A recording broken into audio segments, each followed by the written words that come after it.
Well, it has happened. The man who was supposed to end world hunger by just $6 billion has gone ahead and spent $44 billion on buying Twitter instead. Clearly, he was bored on Twitter and wanted to reinstate Donald Trump's account, Kangana Ranawat's account, and wanted to make Twitter more fun. Yeah, the easiest way to change the world is to be the change yourself. So he decided to be the change and buy Twitter. Yes, it has happened. So now that we have all made jokes in our family groups about Parag Agrawal opening a sweet shop and why does he need to pay $44 billion when he can simply download it on his phone? It's time to take a step back and understand what really happened and why did it happen. Now, Musk has been a very prominent profile on Twitter. This is his social media of choice. He tweets about a lot of stuff about how Tesla is doing, what are the upcoming innovations of Tesla. He tweets about cryptocurrency a lot. He was primarily responsible about the spike that Dogecoin saw for a very small time. In short, he holds uh, sway over public sentiment a lot. Now, this entire saga started on the 25th of March. On 25th of March, he put out this poll for his followers and he mentioned that there will be consequences of this poll, so you should vote carefully. And well, there were consequences, and he bought 9.2% stake in Twitter, making him the largest shareholder in the company. When asked why did he want to do that, he said he wanted to become the majority shareholder so that he could influence how Twitter operates. He wanted to bring changes. He wanted to change Twitter for good. And what better way than becoming a major stakeholder? Immediately after becoming the major stakeholder, he started throwing up polls like this and this. So he was practically acting as an owner while he was the majority shareholder. He was not the one who was running Twitter. While all this is fun and games, and while the 9.2% is significant, but it doesn't give Elon the right or a say on the day-to-day operations on how Twitter is run, what is going to be the future direction of Twitter, etc. It doesn't give him that say. Without a controlling stake, the power still remains with the CEO and the board of directors. But since Elon was already acting as an owner, in the legendary words of Anne Hathaway, there was a storm coming. The first one to sense this storm was Apna Parag Agarwal, who was the CEO of Twitter. He sensed that Elon would be quite serious about making the changes about how Twitter was being run, about the basic core operations of Twitter. Sensing this, he put forward quite a smart, cunning, even cunning plan. He offered Elon a seat at the board in lieu of a commitment that Elon won't own stock more than 14.9%. This was actually quite smart since it offered Elon a chance to voice his suggestions to be a part of the managing committee, but also kept him at arm's length in case the board wanted to. Elon initially accepted this offer, and Parag even tweeted this out, uh, sensing victory and sensing that he had pulled off a masterstroke.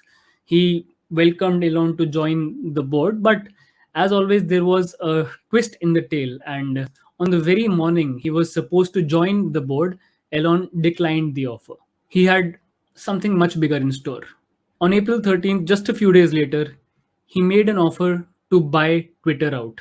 The offer was worth $43 billion, which amounts to roughly $54 per share. This $54 per share was a 54% premium to the share price when Elon had initially started buying the company share, and still a 38% premium to the day when Elon was announced as the majority shareholder when he owned the 9.2%, as I just told you. Now, according to the law, the CEO and the board must always act in favor of the shareholders. If someone is giving them such a lucrative offer, if shareholders are gaining so much value for their shares, the board and the CEO are mandated by law to accept those terms and sell the company, so to speak. This is called a fiduciary responsibility towards the shareholders. But the board and Parag Agarwal tried to block this hostile takeover. The official statement was, we are blocking this takeover because we're doing so well that the share price automatically will exceed what Elon is offering in a very, very near future.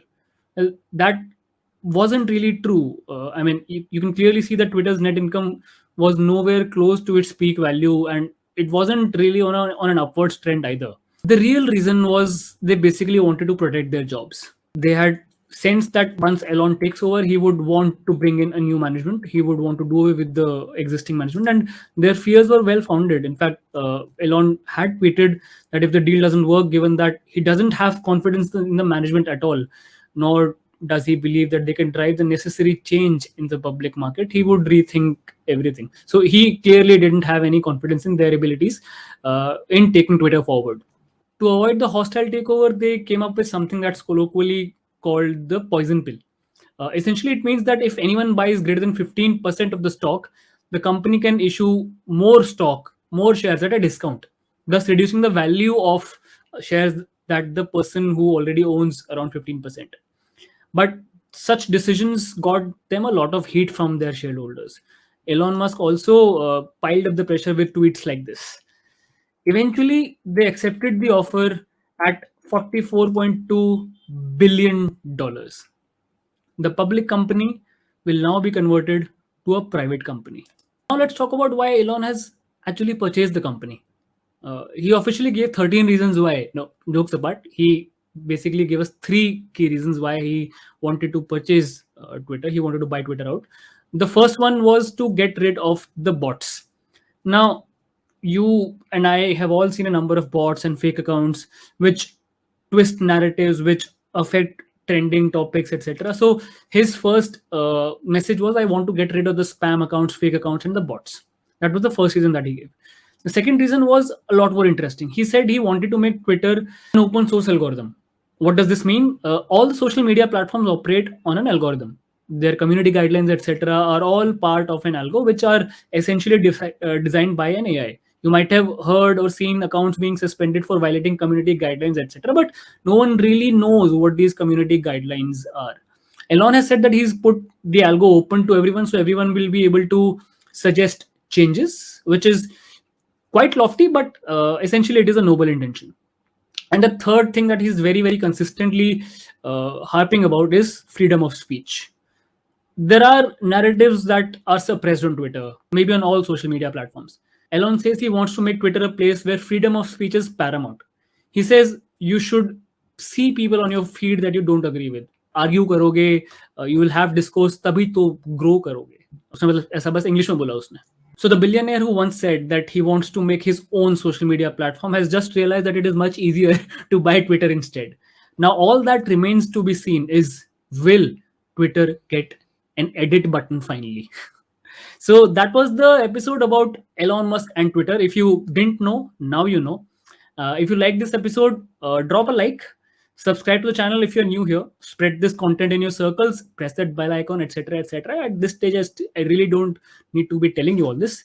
And until next time, keep taking it slow.